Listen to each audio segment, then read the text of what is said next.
Hello everybody, welcome back to Screenstars. I'm here today to bring you my review for the brand new found footage anthology film VHS Halloween. This follows the tradition by having a few up-and-coming directors hiring the segments such as Brian M. Ferguson, Casper Kelly, R.H. Norman, Alex Ross Perry, Micheline Pitt, Paco Plaza, and Anna Zlokovic. Right. So here we have a number of stories themed around Halloween. VHS is one of my favourite horror franchises. I love found footage. I like anthology films. Combine the two, I'm pretty much in heaven. And if they do them well, then they can be absolutely fantastic. And I think the VHS franchise, is one of the strongest. Especially since Shudder took over producing the films. I think they've been knocking them out of the park for a good few years now. And we usually get at least one a year from Shudder. And this time, obviously, it's Halloween themed. So, I'll talk briefly about each of the stories. I won't give away any spoilers in the stories. And hopefully it'll kind of pique your interest if you're interested in checking this one out. Right, so the wraparound story focuses on this company testing this new pop, Diet Fantasia or something like that it's called. So they're bringing like these test subjects into a room and asking them to test this new pop, this new soda. However, this new soda that they're giving them to test is not particularly stable, let's just put it that way. So you get this at the beginning, and then after each story, after each tale that they give you, you get another little segment of this Diet Fantasia stuff. It's quite fun, to be honest. Great effects, a little bit daft, but quite a lot of fun. I quite enjoyed it. Right, now the first one. Now, first thing I want to say really is I think overall this has been one of the best VHS films as far as I'm concerned. I think all the stories were brilliant. I really enjoyed them all. For the most part, they really, really knocked it out the park. There's a couple that lean a little bit more into humour, and there's a couple that lean very heavily into really quite brutal stuff. So we'll touch on each of them. Now, the first one, wow. It focuses on a couple of college girls, I suppose they are, doing trick-or-treating. Dressed up as babies, doing trick-or-treating. You know, a couple of people roast them and say, you shouldn't be trick-or-treating, you're too old. And they go to this one particular house, kind of out on its own, that looks a bit spooky. One of them wants to go and knock on the door. The other one doesn't. They are both tempted inside. And oh boy, do they both regret it. This has got some of the most disturbing visuals I think I've seen. It is... I've put it this way. You've never heard the phrase coochie coochie coo as creepily put as you will in this tale. I don't want to say a great deal more about it. Just know it's very freaky, and there's some really, really quite disturbing visuals going on in this one. Yeah, really good. I enjoyed it. The second one was a foreign language one, and I think it was Spanish. I could be wrong. And it essentially follows the police interviewing somebody after they found a scene of a crime where a number of people have been murdered, and he's the only one left, so therefore he's the main suspect. So they're interviewing him, and in order to try and get him to remember, because he can't remember anything, they decide to take him back to the scene of the crime. At the scene of the crime is this lone, old-fashioned telephone.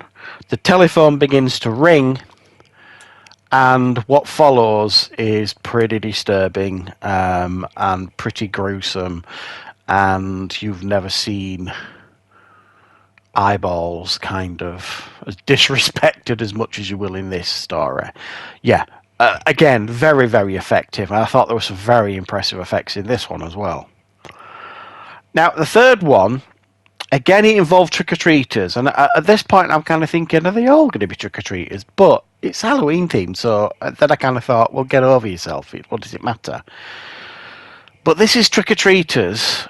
Again, these are grown-ups. They go to this one particular house, and it says one per person in this tub. All the candy that they see in there is candy that they don't recognise. They've no idea what it is, and they all seem to be kind of themed around body parts. Then they are kind of sucked into some kind of strange void. And what follows is like a bizarre candy nightmare that they can't escape from. Again, this leans a little bit into humour, but there are some very, very grotesque scenes in this as well. So yeah, don't take this one lightly, because initially you'll be like, "What the hell's this?" But don't rest on your laurels too much, because it does get pretty brutal. The next one I thought was very, very impactful.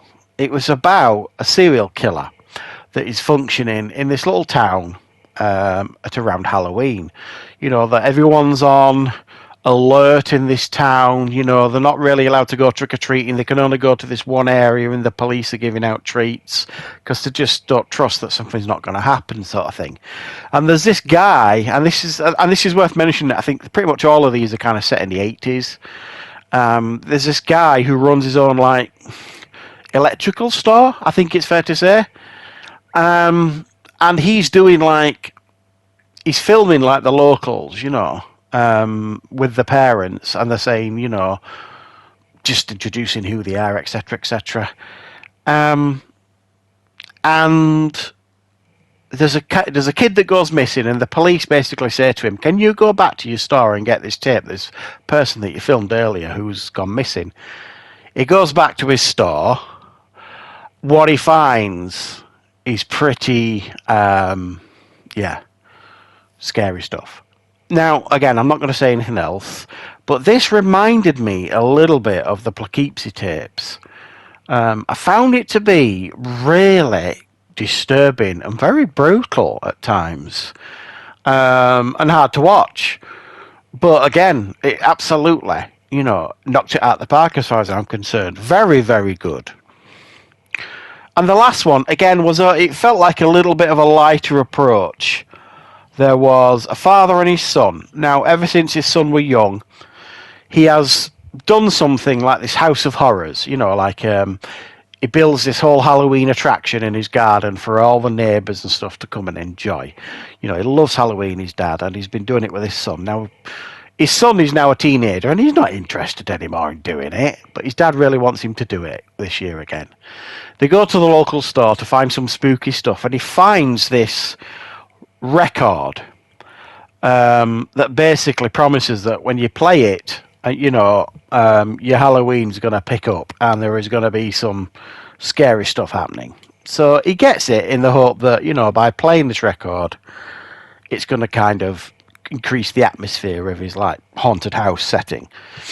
Everybody turns up. They're not that keen. He puts the record on. Things change very, very quickly. That's all I'm going to say. Right. So those are the stories that you're getting here. Each of them are very, very well made. Each of them all feel original in their own way, even if a couple of them are more themed around trick-or-treating. It's Halloween themed, so what does it matter? But all of them, I think, are really creative. There are some very, memorable scenes, I suppose is the best way I could say it in this. And definitely one of the strongest VHS films I've seen. But I've enjoyed, like I've said, I've enjoyed them all for the last few years. That's why the glasses keep steaming up. So, last 2 or 3 years, I think they've all been top quality, in my opinion.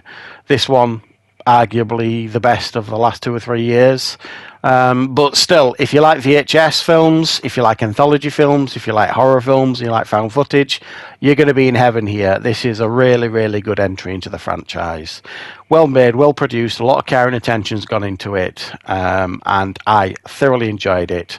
And I hope you do as well when you check it out. So thanks very much for watching this review. If you like the review, please click the like button. It's very, very helpful for the channel. And if you're new to the channel, please consider subscribing. You will be most welcome. And I will, of course, be back with plenty more content very, very soon.